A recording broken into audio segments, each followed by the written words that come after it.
everyone, and a big welcome back to the Forge Ahead Show, episode 7, I think. I kind of forgetting now. Episode 7, and I've brought you someone amazing, as per usual.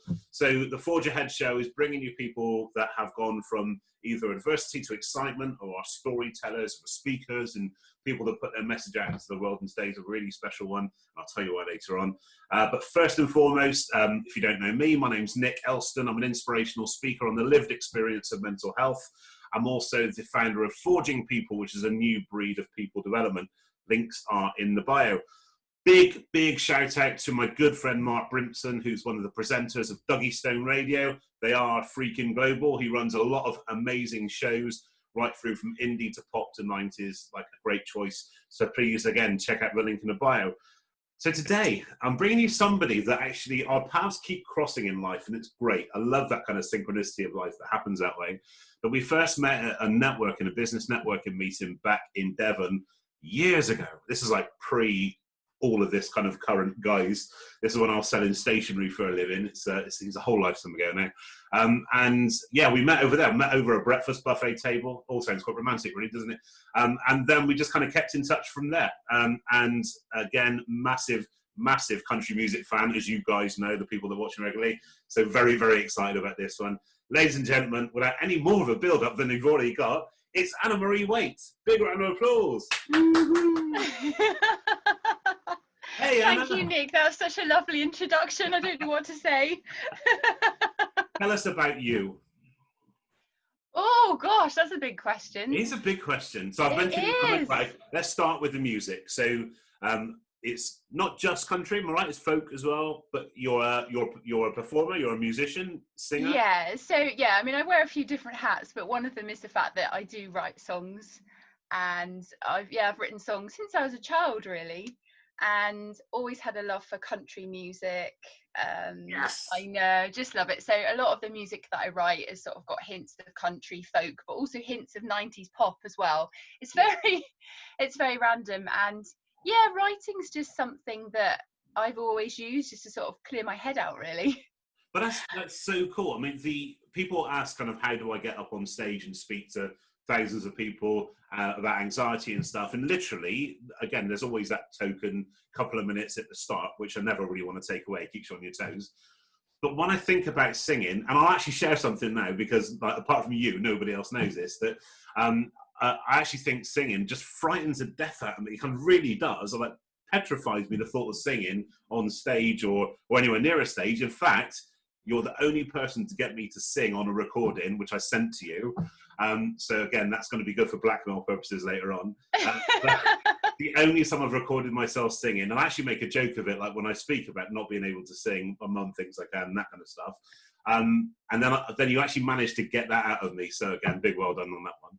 He can sing, by the way. There's a lot of potential there. Maybe for a future video. So, that being said, you've also got a really strong kind of passion around mental health and well-being. Kind of tell us how that happened and kind of the exciting plans you've got going on now. Well, I think my interest for mental health comes through just some of my own difficulties, really. Sort of over the years, I've had some struggles, and always sort of using creativity and music and lots of various other things to help myself, really. And I think songwriting is something that really helped me through a really difficult time. So I think it was about 10 years ago, not long after I first met you, I quit my career.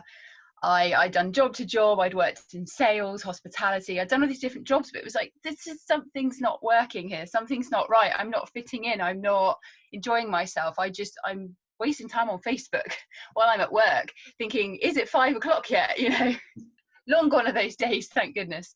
And I one day I left it all, and I had my defining moment where I sort of said to my boss, look, I can't do this anymore, burst into tears. And he was a lovely guy, and I thought, I can't come in, I'm wasting your time, I'm wasting my time. And then I left and went into the unknown, and I'm so glad I did, because I got a part-time job as a cleaner. So I went from a sales manager to a part-time cleaner for 10 hours a week. I had all this time on my hands to go and explore, and I went volunteering, and I got doing a radio show. I'd worked with people with mental health and disabilities, the elderly, like all types of people. And I think something I'm really passionate about is just getting to know all walks of life. But during that sort of period of time as well, I did have some really bad phases of depression, like really bad. And I think often when you do a bit of a life change, you lose people along the way as well. So I felt really alone at that point, and it was actually songwriting that helped me get through it and helped me make sense of it. Wow. And that's when I wrote my first album, which is called As You Are, and you can find it on Spotify and iTunes. And it was just sort of me having to just stand up and be who I was, and I finally found all these creative people and these charities. It was like, like this feels more like the seat I need to be sat in, you know? I love that. And I'll pop the links into the bio to your tracks as well. That's phenomenal. I think that you're quite right. You touched on a couple of things that I think lockdown, for those watching this after all this, whatever this looks like, is that we're kind of recording this during the current lockdown of 2020. And over the past 10 weeks, that's how long it's been so far-ish, I think. I've lost track now. I think it's 10 weeks. Over the last 10 weeks, actually, it's been an amazing time to kind of review and evolve, like, consistently. Interesting, hot off the press, I've decided to come off of all social media apart from LinkedIn today. Did you? Good for you. Good for you. I found massively overwhelming. I watched a video, again, which I'll pop the link in the bio. I found a video which said on a lot of levels, and this wasn't even touching mental health, weirdly, that it was just not a good thing. Now, I'm not going to be one of those kind of like ex-smokers that kind of like tell everyone not to smoke. That's not me. But actually, the benefits seem to me quite huge, even before you get into the mental health element. So what I could be finding is I'm having a great day. And even this morning, there was a great example, because I'm still kind of on there as of this morning, on something on Facebook that I'd been out for a walk, a nice 3-mile walk in the sunshine. I come back, had breakfast, meditated. As soon as I opened Facebook, my mood changed like that, straight away, because somebody had done something, long story. Either way, it made me really angry, because somebody used my name to kind of hack someone's reviews and stuff. And I was thinking, I could really do without this kind of and I think that for me, it was kind of like a real affirmation that I've done the right thing, because I actually closed Twitter and Instagram yesterday. And I guess there's a commercial element of this. That's why I got to keep LinkedIn going. But speaking quite openly about it, I absolutely get that kind of overwhelm that we can get from that situation. But you also mentioned about people coming and going. And again, that's somebody who's kind of, and I'm not alone in this, in the community of businesses that I work with, the biggest anxiety trigger is change. But change is inevitable. But actually, we forget we have a choice over change as well. And we know there are people around us that are not good for us, or we know that we should make those kind of choices. And actually, this has been a great period for doing that thing. So naturally, you will lose people, like you say, along the way anyway, just because the kind of people are like kind of vehicles. They take you from one point to another. Then we just kind of like exit stage right. And I quite like that. Yeah, and a few stick along, which is really nice. You know, yeah, a few you can't get rid of. yeah, and that's the problem, actually, that if somebody doesn't what's the word, nourish you, for want of a better word, if somebody doesn't kind of fulfill that purpose, or actually go the other way and makes you feel negative, that it takes a lot of strength to kind of let go of that person as well. I know when we spoke last time about kind of, because I was on your amazing podcast show as well, your video show, we spoke about kind of mental health in men especially, and actually I think you said from a singing perspective it was quite hard to bring men into that arena to open up, even from singing, let alone mental health. What's your experiences with that, with male mental health? Oh gosh, it's quite an interesting question to be asked from a female perspective. I kind of don't want to say the wrong thing. Well, no, there is no wrong thing. The reason I ask, and I'll be quite honest, is that we've had, over the 6 episodes, I'm really hoping that's the right number, over the past 6 episodes, we've had a real mixture. I think we've had 4 ladies on and 1 man. The 1 man was a mental health kind of person in that space. I just kind of wanted to kind of check in with somebody else from a different perspective, actually how you found that, or actually trying to encourage and empower men to open up. Yeah, I mean, just from sort of some past experiences, I don't want to go into too much detail, of course, but yeah. I think being a female sort of on the receiving end of a man that, and I've heard this with other female friends as well, with their male partners that don't really want to open up, or they might be really stressed and struggling. I think as as a female, on the end of it, it's really hard because, you can feel really helpless, but also I really appreciate how much it's been drummed into guys, that you have to be strong and you have to, just carry on and get on with things. And that's just how it's supposed to be. So I can also see how hard it must be as well. Yeah. So I see both sides of it. And how daunting it must be. I really struggled to open up a lot sort of in my early 20s. I'm much better at it now. So I do understand how hard it is to be vulnerable, but it's so important, because as soon as you just let those words that are going round and round in your head, like for the millionth time, you just when you just say them out loud to someone, it just lifts it. And actually, I had a bad day yesterday. I've been having loads of good days, and something sort of set me off, something I saw on telly, and it triggered an old memory and put me in an awful headspace, and I was on a loop about it.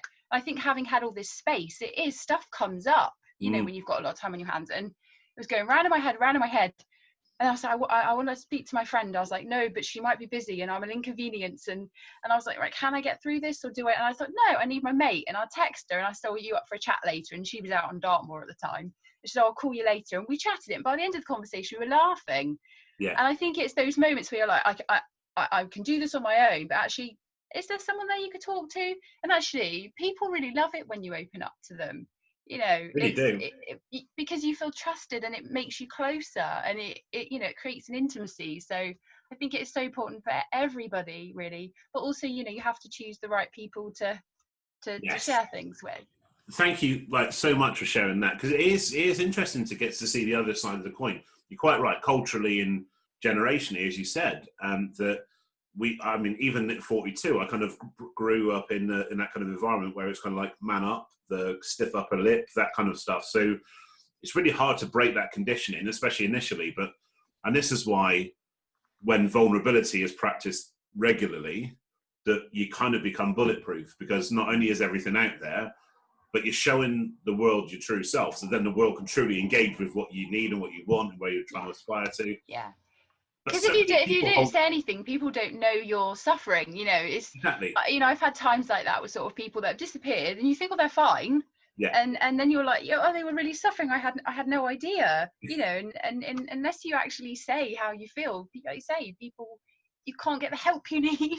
It is, but you see so many people in that position, and I think that's why, for me, there's mental health and personal development go hand in hand. That, given that there's a clear distinction between mental illness and mental health, that actually mental health is the one thing that we can work on of those two things. So really, as people with lived experience, as people who are non-medical professionals, that's the bit. So as I say lots of times, but lived experience is the vehicle that takes people from the problem to the solution, but is not the solution. And you're quite right, being able to reach out to a trusted source, as you say, is important, but not always our go-to. Not always our go-to response, which is interesting. But even we can kind of trick ourselves as well, that when we say about kind of letting people go or to change, that kind of stuff, that we could still feel that guilt afterwards. Even if they've wronged us, we will still feel the guilt of having to let that person go, or to finally it's interesting, isn't it? I know all about that. Yeah, it's absolutely nuts, really, when you think about it, that there's all these kind of, it's so easy to see why people, especially right now, are in positions of either overwhelm or disconnection, or both in some instances. It's the same with for 8-9 weeks we were told, stay home, stay home, stay home, stay home. And actually now it's no surprise that most of the conversations I'm having with people around anxiety are people coming out of lockdown. Then they never had any problems really going into it. It was coming out of it was the problem. It's interesting. See, it plays into that. Yeah. So most of the work I'm doing at the minute is on easing lockdown, actually how that's going to affect us that way. Really interesting stuff. Let's lighten the tone a little bit. That's really good though. Let's lighten the tone a little bit. Country music. What's your favourite country music song? Oh God, I just love so much music. It's so hard. My favourite country song. Oh, flippin' hell, Nick. I know I shouldn't have dropped a big question on you. I mean, so for me, there is a three-piece group. They're kind of folky country called the Wailing Jennies, okay, yeah. and they're like the I'm group making a note that of it. I'd love to see the Wailing. If I could see one last group before I die, it would be them. And they've got a really lovely song called "Storm Coming," and it's just quite a gospely kind of all these three-part harmonies. It's a really beautiful Nice. song. Yeah. I like that. That's really good. Mm. I think my favourite. I think again, it's with music. It's the thing that you attach to it, isn't it? It's the memory. Is the there's Garth Brooks, the dance, and it's interesting. It actually reminds me of my granddad. That the whole message of the song is not about a dance, but the dance of a relationship kind of thing. That like for even though you kind of know what's going to happen, that at the time you wouldn't have missed that event. Love it. Actually getting goosebumps now talking about it. But I think for me, as a storyteller, as you are, I think that's why country music really resonates with me. Because of all the genres, maybe folk included actually, storytelling is like such an integral part of what it's about, isn't it? It's just telling it, as was it kind of Waylon Jennings said, it was 3 chords and the truth. I really like that. Definitely 3 chords and the truth. Yeah. Yeah. So what's on the kind of the agenda right now? What are you working on right now? Well, right now I'm having that anxiety around coming out of lockdown because I've actually found it quite freeing for me, Yeah. but sort of how I chose to look at it and what I chose to use the time for. So I think it's changed me so much. It's so much. So it's kind of how do I go back out into the world now? But I'm actually just about to start up some park sessions. So obviously we can meet in groups of 6 now. So there's a park just down the road from where I live. So I'm going to set up some sing, chat, relax sessions. So I'm going to try and do 2 a week. I'm just going to go down the park and poster. And I realised this is where I really sort of thrive. I know the areas that I like, and I love small groups. Yeah. So everything is about sort of coziness and intimacy, and so to have a group of 5 and me, that's like my ideal size group.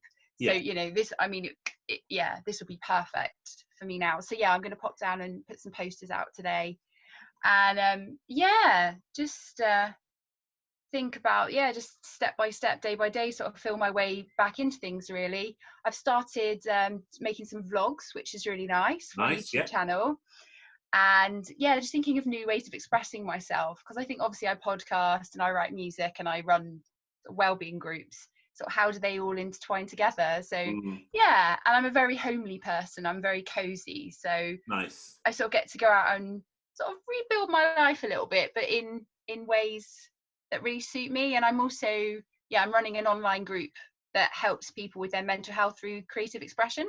Amazing. So I've piloted one of those. We've just come to the end, so I'm just getting some feedback from all the participants, and these are just things that I think I'll want to carry on with. So it's been a really good time. It's been a good time for me. I think there's a lot to be said for that. I think actually that we're now in a position to start to kind of forge a new reality. Actually, we've kind of readdressed what's really important for us. And genuinely, it sounds kind of doomsday when you say it, but the world will never be the same again. And there's good things attached to that, in terms of we've undervalued freedom, we've undervalued space, we've undervalued relationship, whatever that may be. We've just undervalued a lot. So it's not just all kind of doom and gloom. That kind of forging a new reality piece is something that I'm delivering at the minute, and it's because actually by default, if we don't do this, then we will fall into somebody else's reality, or to the whole ebb and flow of life, which, as we both know, can take us away. So easy. It really is.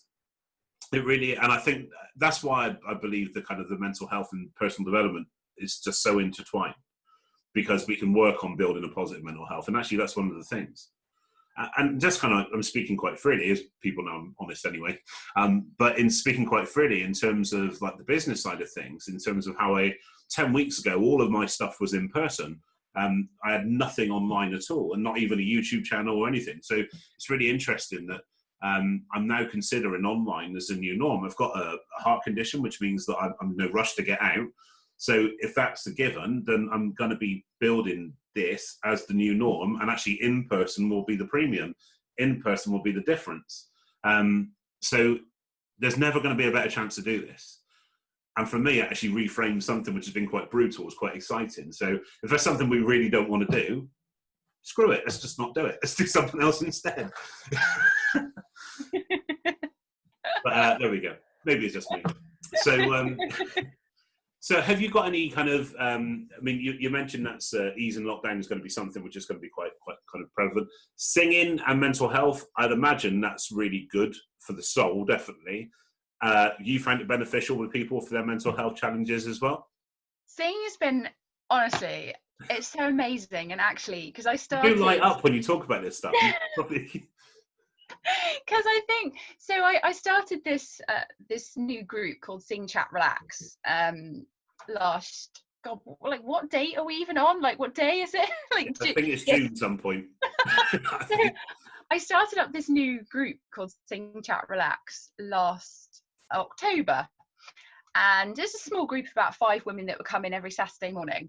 And obviously, I go out and I sing solo with my guitar, and I go out and do it, and that's great. And I'd actually decided to cut down a bit on my gigging anyway this year, because I don't like going out in the evenings, to be honest. But I'd sang in choirs before. I'd done all that, but there was something about when this group started, and we were singing in this little group, and we get to know each other, and we do some well-being type stuff, and then we sing, and just seeing how much, like, the women I was working with, like, you know, some of them were singing for the first time since school, some of them had been told that they can't sing, and they had amazing singing voices. And just that's what really drives me, is, you know, when you see someone like light up, you know, and it, yeah, and just to see the benefits it was that they were having from it. But also, I'd never really experienced singing in a small group like that, and I was like, wow, like, this is amazing. And I was getting more of a buzz from it than actually singing on stage. Wow. So it just... How's it transferred online, by the way? How did the singing group transfer online? Was it... So the singing group, I didn't continue doing online. Okay. So my ladies didn't want it, because they were finding that their work meant they were going to have to be on a screen all week. So the last thing you wanted to be was on a screen on the Saturday morning. So that sort of Sing, Chat, Relax sort of closed down, which I'm now going to reopen in the park.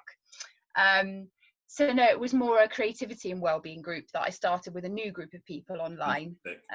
Yeah, which is like a similar kind of thing, but more with sort of challenges and stuff throughout the week.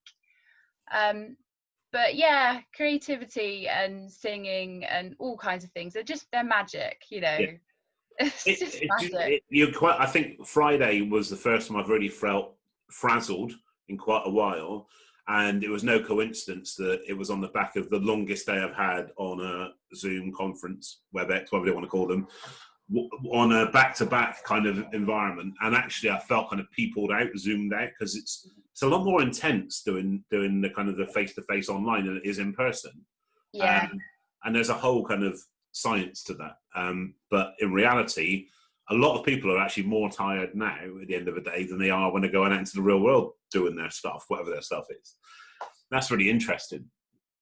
Yeah. So in terms of, I mean, one of my favourite songs, kind of after the Dance by Garth Brooks, is by George Strait. It's called A Showman's Life. And A Showman's Life is a song that he wrote about his kind of, regardless of his challenges at any one time, his audience demands a performance. So he gets up and he puts the mask on and he just delivers a track. And they want to hear that, and they want to hear him at his best, kind of thing. And I love that song because for me, it was the first title of the talk that I did as part of my recovery, interestingly, because I always try and use country titles, of course. So how do you feel when you're, I mean, I get petrified the thought of just standing up and singing in front of people, but do you ever get that kind of anxiety, or actually is it just not?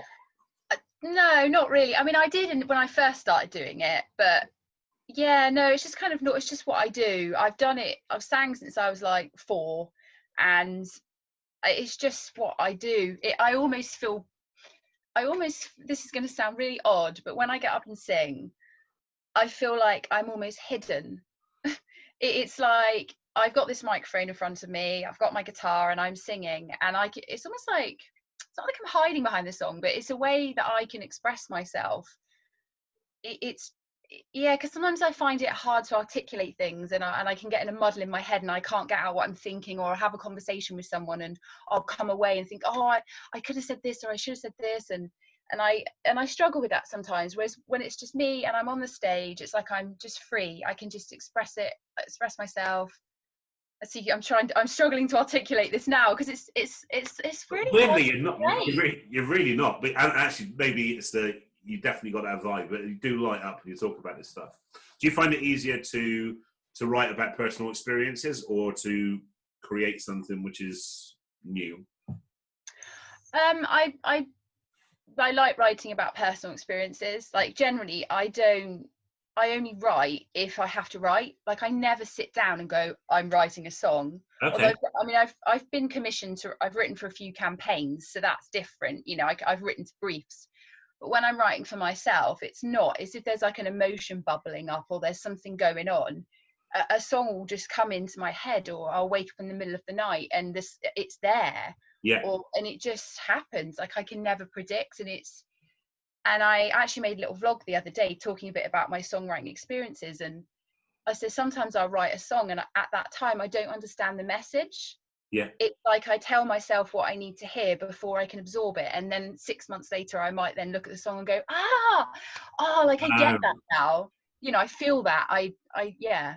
Does that That's make sense? amazing. Yeah, absolutely, definitely. Thank you. So the question I ask every guest on here, I'm comparing at the O2 Arena, 20,000 people in front of me, all waiting to hear you perform. What's your walkout song? What's that song that really resonates with you, that gives you energy, makes you feel bulletproof? What's your walk-on music? Well, I'm actually going to choose one of my own. Wow, And love that.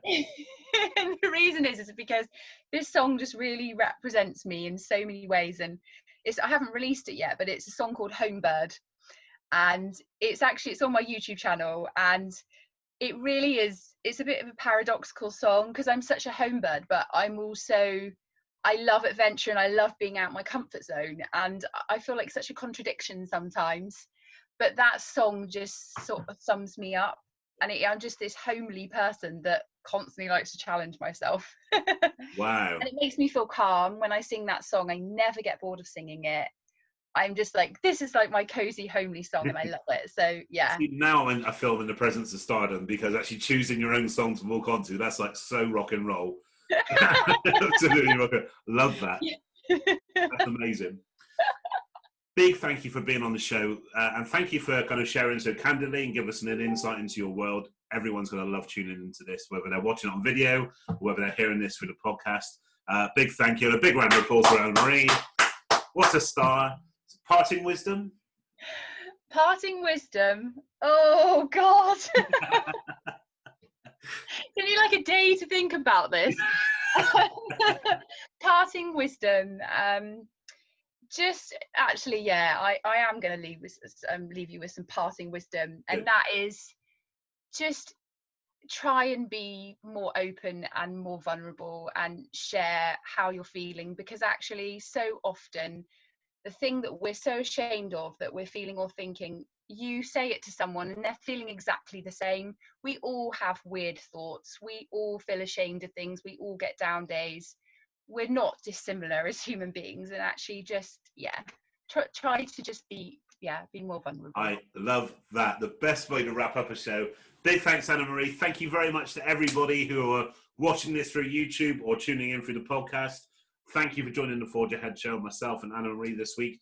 Got an amazing guest to bring you next week. So many amazing people lined up to bring you. Really, really excited. So please do hit subscribe, hit like, and all those other buttons you can hit. And I will see you next time. Take care, guys. Bye-bye. Bye.